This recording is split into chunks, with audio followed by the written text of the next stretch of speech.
Good morning. Really cool to have you all here on this kind of frosty day. Lots of schools closed and stuff, so I really doubly appreciate all of you being here. So we're going to continue on talking about electron configurations and how they go in. It's not too bad.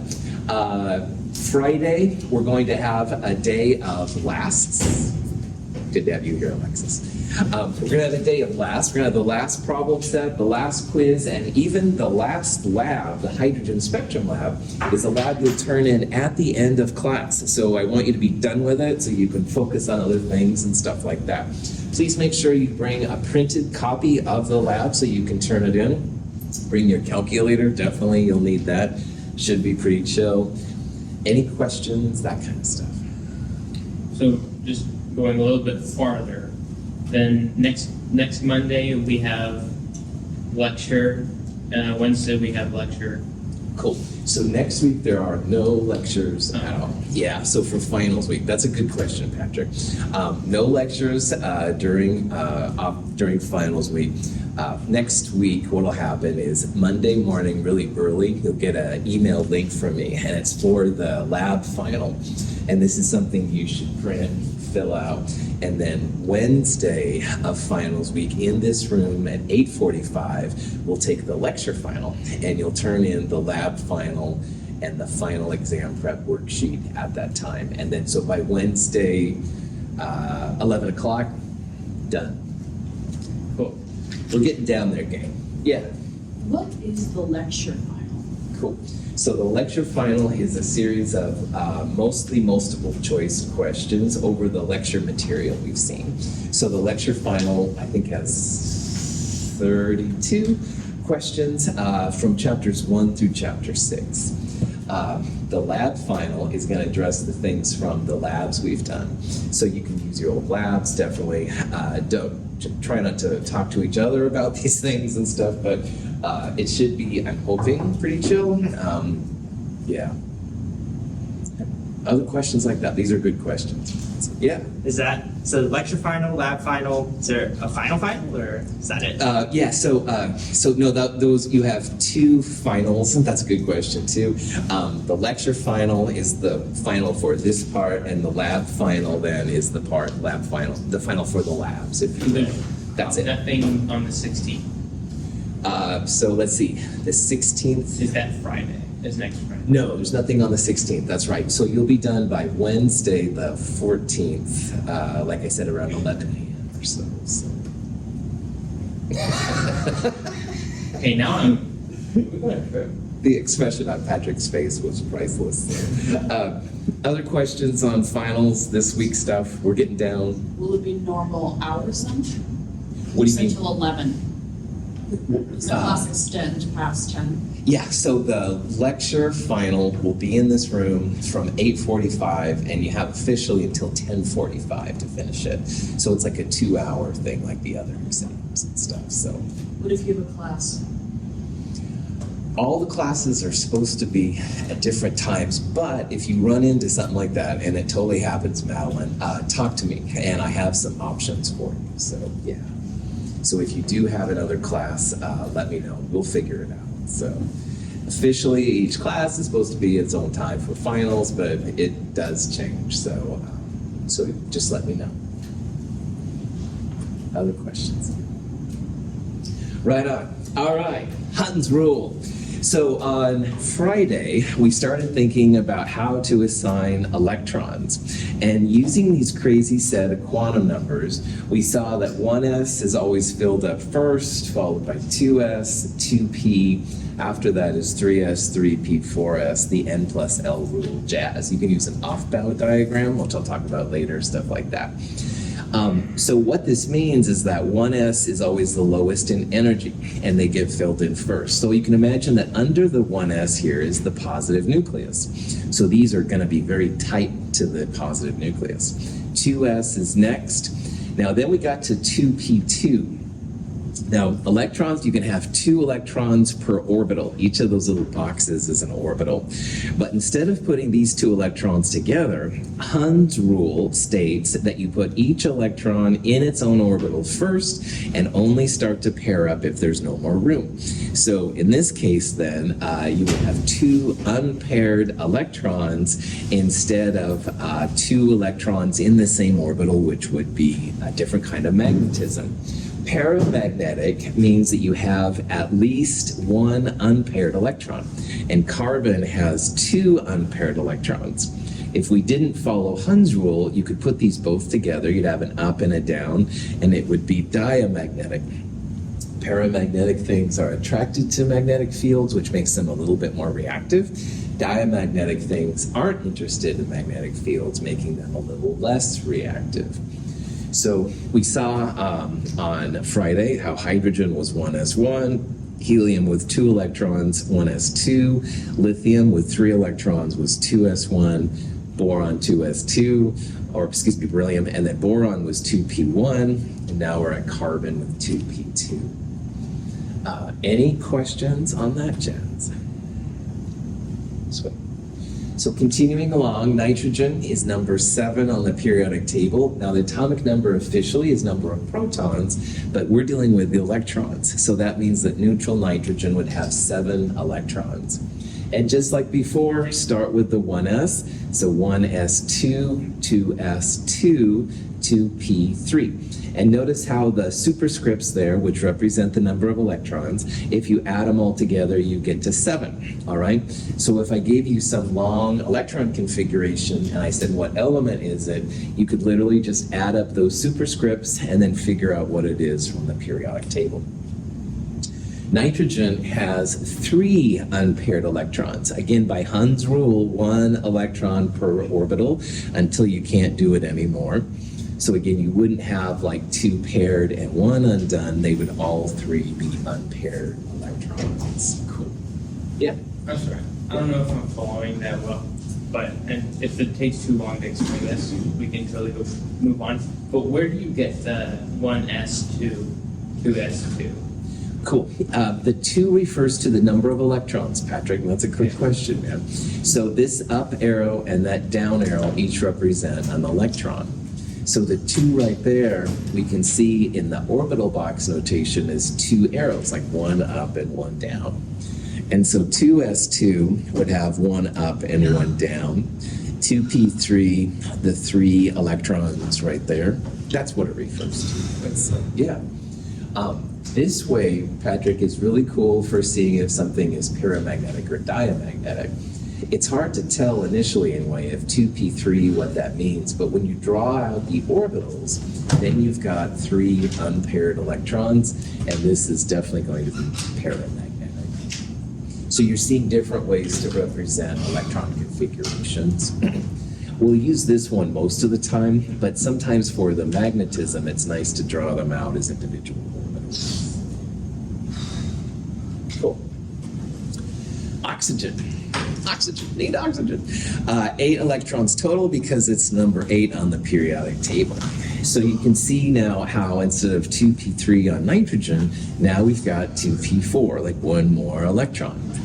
Now in this one now, we're just going to have to start pairing up electrons. Now at this level, the 3s orbital is high enough in energy that that extra electron relative to nitrogen will be paired up. So they will pair up when there's no more room for individual pieces. So we would say that oxygen has 2 unpaired electrons in it. Continuing, fluorine is number 9, so it's going to be a 2p5 instead of a 2p4. And again, that extra electron just starts pairing up. So you can see how nitrogen had 3 unpaired electrons. Oxygen in the last slide had 2 unpaired electrons. Now fluorine has only 1 unpaired electron. But as long as they have at least 1 unpaired electron, they will be paramagnetic. And then finally, neon at the end of that period has 10 total electrons. So 1s2, 2s2, 2p6. that sixth electron will go in that last empty space. So now you can see that every up electron has a down electron. That means this one is diamagnetic. If there's even one unpaired electron, it'll be paramagnetic, but neon is an example of one that doesn't have it. So, any questions so far? Okay. If you have to guess, and I hate saying these kind of things on one level, but what the hell, it's a Monday. If you have to guess if an atom is paramagnetic or diamagnetic, guess paramagnetic, because there's a lot more of them, all right? So we saw that everything but helium, beryllium, and neon now had unpaired electrons, all right? However, this is an example of one that's diamagnetic. When you get to the end of a block, so like all the noble gases, those are all diamagnetic. And as we'll see, everything in this group 2A is a good bet for diamagnetic, so we saw beryllium. And also zinc, cadmium, and mercury, and number 112 if we ever study it. But most of the atoms will have unpaired electrons, all right? So just FYI, if you have to guess, more often the neutral atoms are paramagnetic. All right, a quick reminder here, this is the electrons getting filled in, and as we add more electrons, we just fill in more of those arrows that Patrick asked about earlier. So there's carbon with 2, nitrogen with 3, oxygen you start pairing, fluorine has 5, and neon has 6. So like I said, the things on the end of the periodic table are diamagnetic, and there's a couple other ones, but most of them are paramagnetic. So boron through fluorine, for example, are all unpaired electrons. It's only neon that doesn't have any. Now, sodium is the next one, and it's on the third period now. Periods go left to right on the periodic table. So there's 11 electrons total. So at this point now, we're going to have an extra electron past neon, and that's going to go in the 3s1. Now, in the last, 2 slides ago, I guess, neon was 1s2, 2s2, 2p6. So all of this part right here is like a neon core with an extra 3s electron on top of it. And so what I'm going to introduce at this point is what's called noble gas notation. Because when these electron configurations start getting longer and longer, a lot of time chemists will use a noble gas and they put it in square brackets like that. And the square brackets will be the most recent previous noble gas. I'll talk about what I mean by that. So for sodium, that would be a neon 3s1. Please put square brackets around it when you have it. So instead of writing 1s2, 2s2, 2p6, 3s1, you can just write neon 3s1, and that's totally legit. That is totally cool. Now, an interesting thing is that all the elements in group 1A, the groups go up and down, all of them have some kind of noble gas core, NS1. Well, hydrogen doesn't because it's the first one, all right? So what I mean by that, lithium would have a helium 2s1 core. Sodium would have the previous noble gas, which is neon 3s1. And notice that sodium is in the third period, so that's where that one pops in. Potassium. What's the most recent noble gas relative to potassium? Argon. Argon. Well done. So we would write argon. Now it's going to have an NS1 because it's that period. Second period, 2s. Third period, 3s. What's the period for potassium? 4. Nice job. 4s1. All right? And you can literally go up and down the periodic table that way. So rubidium, which is under potassium, would have its most recent noble gas, krypton. It's in the 5th period, 5s1, et cetera, et cetera. So noble gases, sometimes people will refer to, thanks for playing, alkali metals in group 1A, there we go, will have a noble gas core NS1 configuration. And all of those elements react in a very similar fashion because of that one electron. We'll talk about that here in a little bit. So if you see one of these group 1A atoms, all right, 1A elements, you can figure out quickly what their configuration is. You just go backwards to the most recent noble gas, period number of the element, S1.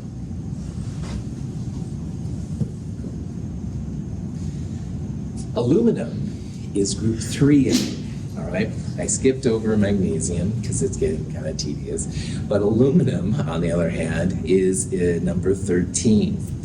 Now, on Friday, I talked real briefly how the first two columns are what they call the S block elements. The 6 columns on the right, and remember helium is about beryllium for this discussion, these 6 are called the P block. So let's make a generic representation for elements like aluminum. So first of all, the most recent noble gas would be neon if you go backwards. And aluminum would have a 3s2, 3p1. So this is kind of a cool thing. Now here's what we would say for aluminum: 1s2, 2s2, 2p6, 3s2, 3p1, which is great. However, you can also make a type of noble gas configuration generic representation for 3A. All the 3As will have some kind of noble gas core, NS2 and P1. So earlier, we saw that boron was essentially a helium core, next link, 2s2, 2p1. And here you can see how aluminum is essentially a neon core, 3s2, 3p1. So what I'm trying to point out here is that a lot of the elements in the same group will have the similar reactivity. For group 1A, they all have this odd electron. Group 3A all has some kind of NS2, NP1.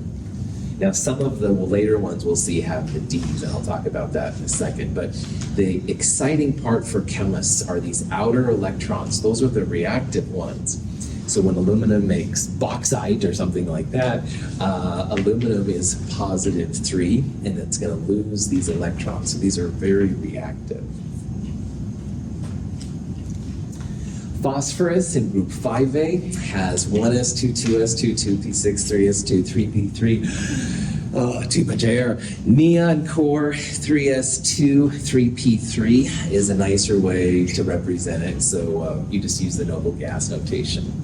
So this is what the orbital box notation would look like. This is paramagnetic, just like nitrogen was above it. However, these are also going to have a generic representation, some kind of neon noble gas core, NS2, NP3. And that's kind of cool. So there's similarities between nitrogen, phosphorus, and arsenic right below it. They all have similar reactivities. Their electron configurations, especially the outer electrons, will behave in a similar manner, which is kind of cool. So groups have very similar reactivities usually. It's not so much the periods left to right, but the groups up and down, kind of cool. So chlorine is just past phosphorus a little bit. And let's say that I said, what's the electron configuration for chlorine? Well, there's a couple different ways to do it.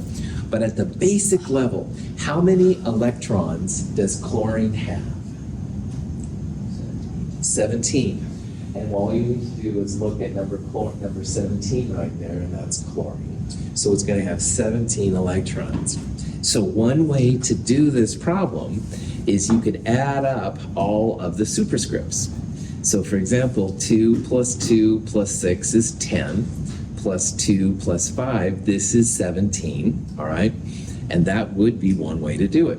Now you can also, though, read the periodic table, because we saw that sodium was a 3s1, and then I skipped magnesium, I went to aluminum. So aluminum was a 3s2, 3p1. So this is the beginning of the 3p region.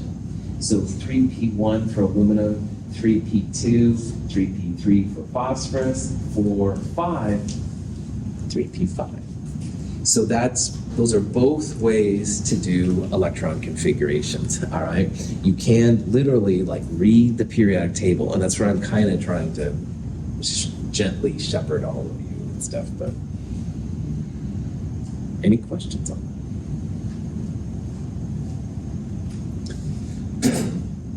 So these blocks are kind of cool, and they're cool because you can use them to figure out the noble gas configurations, electron configurations, and stuff like that. The two left-hand columns, and helium should be over here. It shouldn't be a p block element. This is an error in this graphic. But anyway, those are the s blocks.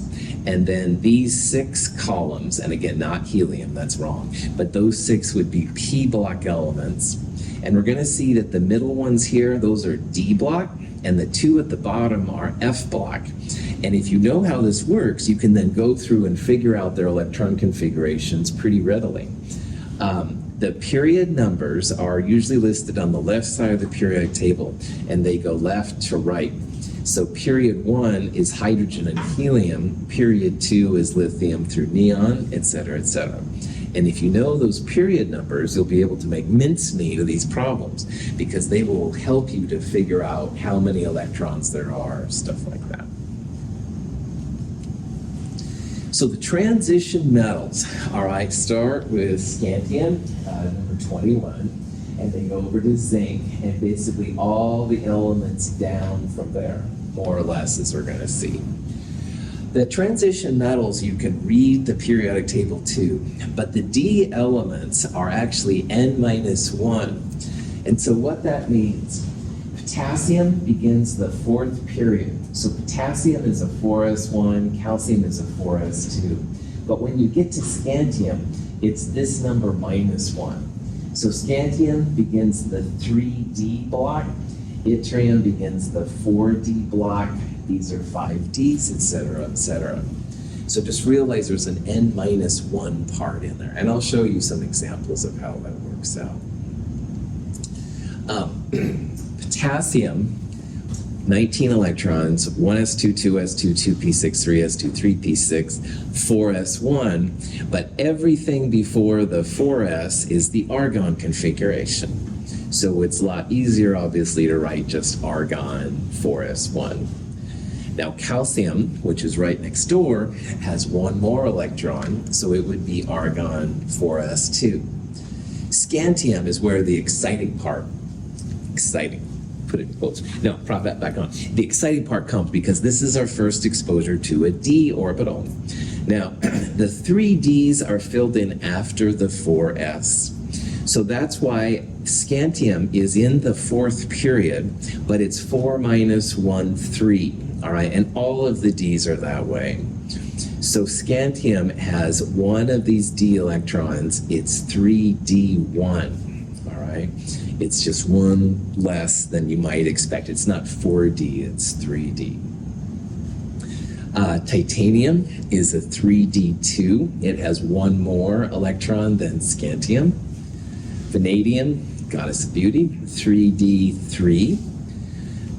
Now, chromium, I'm going to talk about in a second. Chromium is actually 4s1, 3d5. So notice when you get to chromium, it kind of skips 1. I'll talk about that in just a second. Manganese, though, we're back on target.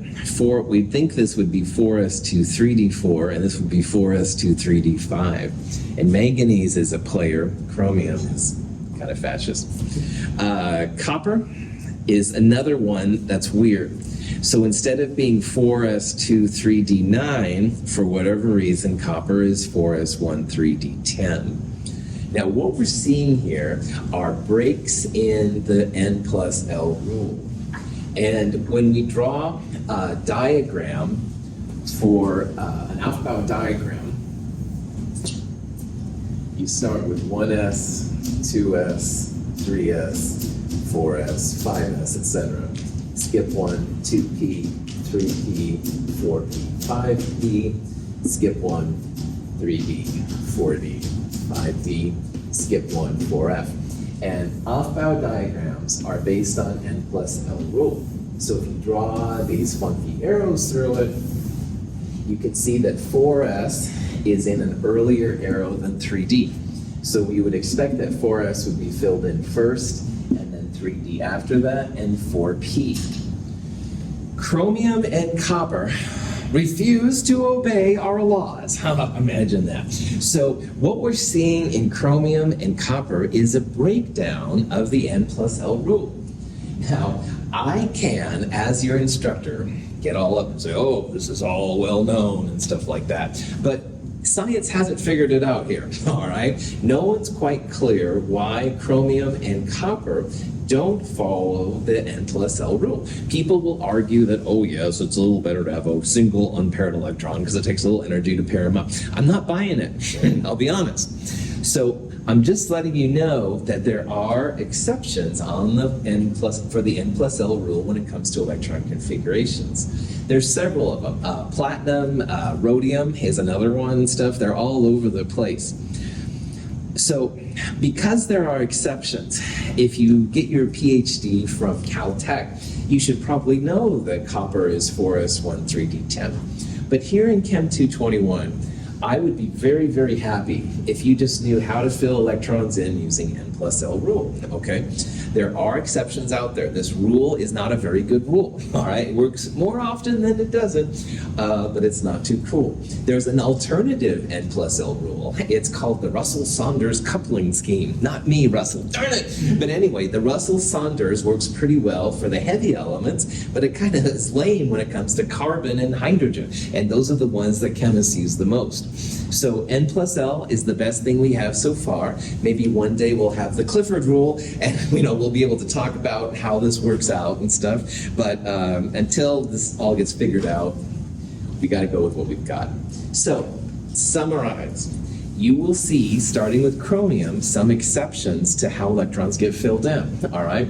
I would be totally happy and count it as correct if you told me chromium was argon 4s23d4, because that's what you'd expect. If you give me argon 4s13d5, the actual configuration, well done. 2 chances to win. Also, hopefully it shows you that not everything's been figured out in science. All right, there's still a lot of work to be done. So. But it's all been figured out.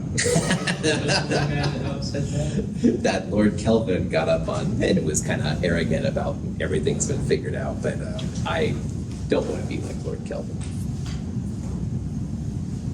All right. The D's are N-1. The lanthanides and actinides use an F block, all right? And F block elements are N-2. So let's see what this means. 57 through 71 on this periodic table and 89 through 103 represent when you should go down to these lower areas. And the top group is called the lanthanides, because lanthanum kind of starts it. And the bottom group is called the actinides, because actinium starts it. So these two really should be right here. It would make the periodic table a lot wider, all right? If you need to do an electron configuration for those, it's period number -2. So the lanthanides are officially in the group in period 6. So 6 minus 2, these will be the 4F groups of electrons. And likewise, this will be the 5F group of electrons. Now, lanthanides and actinides get really weird. Lots of exceptions to N plus L rules. So I'm showing up here cerium and uranium. And both of these would have a different predicted electron configuration, but oftentimes there'll be one D electron. So N plus L is really funky when it comes to the lanthanides and actinides. Just realize all I would ever expect you to do would be what's the N plus L rule. But if you look at their actual electron configurations, they're quite different. So going back, this is the N plus L rule and what you'd think. So 1s before 2s, 2p after, 3s, 3p, 4s, and then 3d. So you can see here how the gap between 3s and 3p is pretty good, but the gap between 4s and 3d gets really liquid, and that's why sometimes you see n plus l electrons jumping ship. So you'll have one electron here and all the d's will be filled or something like that. That's where it gets kind of crazy. But for what you need to know in this class, and hey, it's the end of the term, let's be honest, all right? 1s before 2s, and then 2p, 3s, 3p, 4s. You can read the periodic table to get these values out. You can make an Aufbau diagram. Will these concepts be heavily or lightly, like kind of focused on the next chemistry? Cool. So we're talking in this class about the electron configurations of elements, atoms. In the beginning of Chem 222, we'll take a little bit of this stuff and figure out how to make electron configurations for molecules and compounds. So a little bit, not a lot, but a little bit. So So if I don't fully understand this concept, just try and get through the final. Patrick, if you practice this, you've got it. It's not that hard, man. It looks kind of funky, but I promise, man. Put your, put a piece of paper down in a list of electron configurations and just try to figure out like what lithium is. Start with the small ones and work out. People usually rock this stuff, man. So I think you can rock it too. So I know. Time, energy, but find a little time. We're almost there. All right, a week from this Wednesday, you're all done with this class. Woo-hoo. I mean, no, terrible. Anyway, so just a little bit longer. So what about next Friday? Or everything's done with the class? A week from this upcoming Friday, nothing's there. You don't come to school. It's vacation time. So next week, Wednesday, is literally your last day. Wednesday at, let's say 11 o'clock, you'll be done.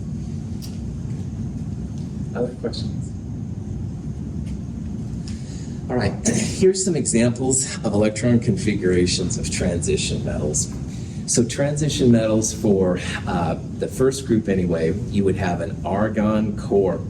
So iron, Fe number 26, you go backwards, and number 18 there is argon, so that's the part in square brackets. 4s2 from potassium and calcium, and then you can literally start counting with scandium. So scandium would be 3d1, 2, 3, 4, 5. Iron is a 3d6 configuration, and it's totally cool to count over. That's what I do a lot. If you keep counting over, zinc is 3d10. There can be up to 10 electrons in the d subshells.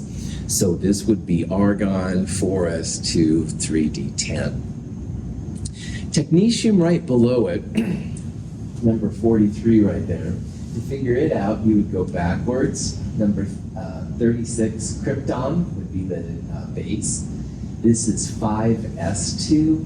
Again, you may or may not know that, but remember the first two blocks on the left side are s blocks, and they're in the fifth period, so 5s2. This is a D group. It's 5 minus 1, 4d1. So 4d1, 2, 3, 4, 5. 45. Niobium, which is used for a lot of jewelry and piercings apparently, which is kind of interesting, would be 2 electrons less than technetium. Osmium, which unfortunately has nothing to do with Ozzy Osbourne. Osmium is right here. Now you go backwards to the last noble gas, which is xenon. 6s2 will get you to barium, 6. But now here's an example of where we've got some lanthanides. So lanthanides down here, there's 14 electrons in the 4f system. Now there's actually 15 elements because of a long story. Some people think transition metals start here, some people think they start there, whatever. So 4f14, 1, 2, 3, 4, 5, 6. So there would be a 5d6 right there. And you can go crazy. Meitnerium is number 109. It has a radon core, 7s2, filled actinide shell, 5f14, and if you count over, 6d7. So electron configurations are not that bad once you use the periodic table. And that's why I told Patrick, man, just sit down with it. You got this, man. It's going to fall for you. It's a little weird at first. I totally understand. So, like, when it comes to like configurations, to make it easy, we just use the last like Noble gas. the last electron, or like the atomic number of the element to the. Noble I think I gas. get it. Yeah, okay, Like, right. And then you just okay. I think I'm getting it. Patrick's starting to visualize how this works, man. That's really important, man. Yeah, and don't worry, you don't have to have all the terms down. You know, you call it something else. It's going, all right, those weird things on the right, whatever. Yeah, totally. So find the noble gas. Just have to go backwards. You can't go forwards, all right? And then, yeah, the S's are easy because it's period number and the S is the same, all right? If you get to the D's, it's this number -1. The F's are this number -2. But yeah, lists exist in our textbook, and I can find you one too online. But yeah, literally, if you cover up the electron configurations and just start with hydrogen and just move down, you'll see the patterns that exist. So, That's one of the R pattern. yeah, that's right. That's right. All right. Now, making an ion a positive or negative charged element is actually pretty chill if you know the electron configurations for the pieces. So we're going to talk here about making a positive ion, a cation, and now we're going to talk about a negative ion, an anion. Now, making an anion means you have extra electrons. And all you do for anions is you would add those extra electrons to the empty spaces. And anions are usually pretty chill. You just follow them using normal filling orders. This is an example of making the phosphide ion, P-3. Now on the left-hand side here is phosphorus, neutral phosphorus, 3s2, 3p3. And to make a phosphide, you add 3 electrons. And you literally add them to the easiest to get to empty space. So in the 3p3, each of them had single electrons. Phosphide would have 1, 2, and 3 extra electrons. So you'd fill up that shell, all right? You're literally putting those electrons in the first available space. Notice that phosphorus is paramagnetic. It has unpaired electrons. What is the magnetism of phosphide there? Dia, that's right, yeah. Most of the ions that we deal with are diamagnetic. They're more stable than the elements they came from, which is kind of an interesting pattern, you see. So if you're making an anion, phosphorus -3, you literally have to add 3 electrons, and they will go in the first available spaces.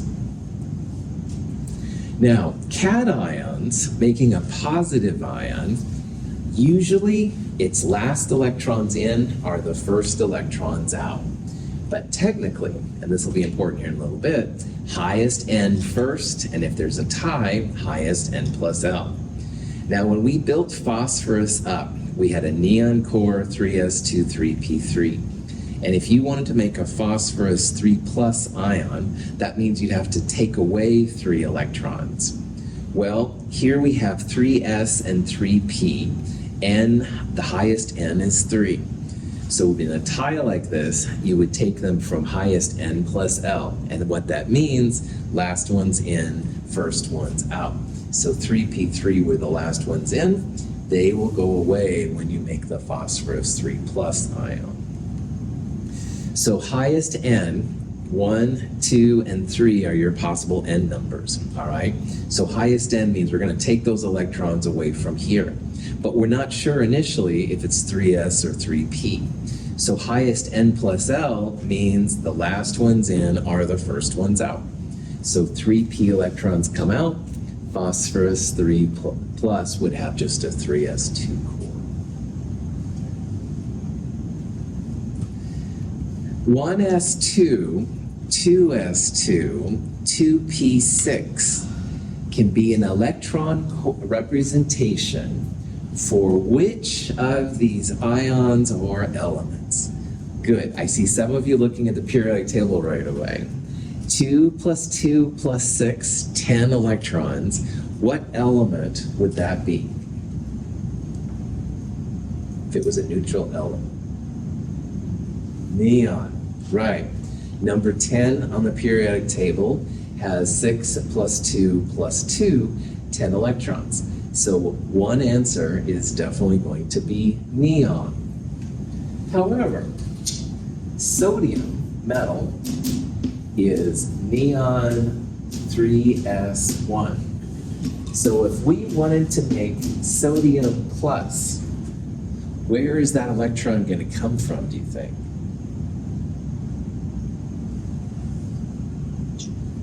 What's the highest N value in sodium, neutral sodium? 3. Good, thank you, that's right. 3s1. Remember, neon is 1s2, 2s2, 2p6, all right? So you have 1s and 2s in here. This is the highest N. So when you make sodium plus, this electron goes away. Sodium plus is going to have a neon core. So both sodium plus and neon have the same electron configuration. And big surprise, if you do the other ones up there, they all have a noble gas configuration. So magnesium, neutral magnesium had a 3s2. If you make positive 2, you got to take 2 electrons away. Highest N, 1s2, 2s2, 2p6 neon core. Oxide has 2 more electrons than oxygen. So P's can hold up to 6. 1s2, 2s2, 2p6 is the electron configuration of the oxides. Noble gases are the cool kids in the back of the bus, and all the other elements want to be like them. So most of the time, the ions will also find a noble gas configuration. They'll gain or lose electrons appropriate to make a noble gas. So magnesium loses 2, sodium loses 1, oxygen gains 2. Most of the time, the ions want to be like the noble gases. So all of those are going to have the same electron configuration. Questions?